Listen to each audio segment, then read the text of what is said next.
Ujambo na karibu pale popote ulipo, natumai ubuheri wa afya na Mwenyezi Mungu anaendelea kukupigania, anaendelea kuongoza kwa kile ambacho unakifanya pale popote ulipo. Mtazamaji wangu, leo nataka nikupeleke moja kwa moja hadi kwa huyu anayejulikana kama Didmus Barasa. Ameweza kuishambulia hii serikali pia ya William Samoei Arap Ruto, the President of the Republic of Kenya. Hebu tazama, na kama sijakuweka hii video, kama hii ni mara yako ya kwanza kupata hii video, hakikisha kwamba umesubscribe hapo chini, na kama hujalike video hakikisha umelike na utakuwa mtu wetu wa maana zaidi. Kumbuka hizo moment ambazo utakuwa na like video, wacha Mwenyezi Mungu akupigania, akuongoze kwa kile ambacho unakifanya pale popote ulipo. Mtazamaji wangu, hebu tazama hii video kisha uniambie pale kwenye comment section unatazama ukiwa maeneo gani.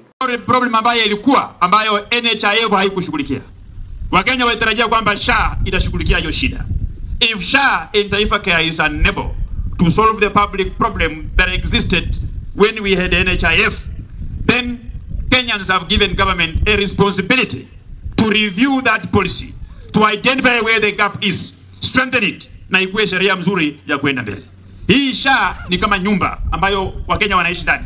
Kama unaishi kwa SHA ndani, na pengine kuna mabati moja imetoboka, maji inaingilia ndani, hiyo mabati unaondoa, unaweka mabati mengine. Kama hakuna mabati, weka karatasi, ndio maji isiingie ndani ya nyumba, ndio Wakenya wanaendelea kukaa katika ile nyumba ya SHA. We will want to continue supporting the healthcare requirements for the poor people of this country, sababu wale watu maskini wanaishi chini ya shilingi 100 kwa wiki.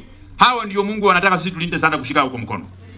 Changamoto ile ambayo iko, wamama hawa wakienda kutibiwa hospitali, wengine wanakatazwa kwa sababu pengine ile hospitali tayari SHA wako na deni yake ya mamilioni ya pesa. The hospital has no capacity to treat them, inakataa kutibu wale wamama na wale wagonjwa ambao wameenda kutibiwa pale ndani.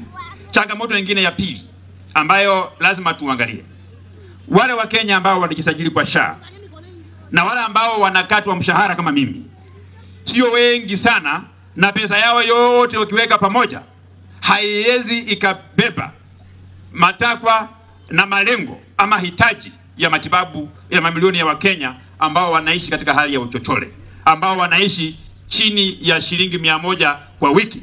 Mimi nachukua nafasi hii kuomba rais wetu wa Jamhuri ya Kenya, Mheshimiwa William Ruto, Kenyans are crying that this SHA is not working. There is no money. The system cannot accommodate the millions of Kenyans who have registered with SHA. Mr. President, I ask you, I plead with you, we have given you the power under our constitution to appropriate money before you bring it to parliament to regularize. Mimi nakuomba, chukua pesa ya kutosha kwa sekta nyingine ya serikali, uweke hii kwa SHA, ndio wananchi hawa wasiendelee kuhangaika wakitafuta matibabu kama hawalipiwi pesa hiyo.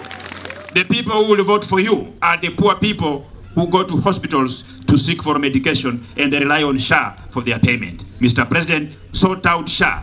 Bring more money to SHA so that we can carry the poor people who seek for medication and the Kenyans will forever.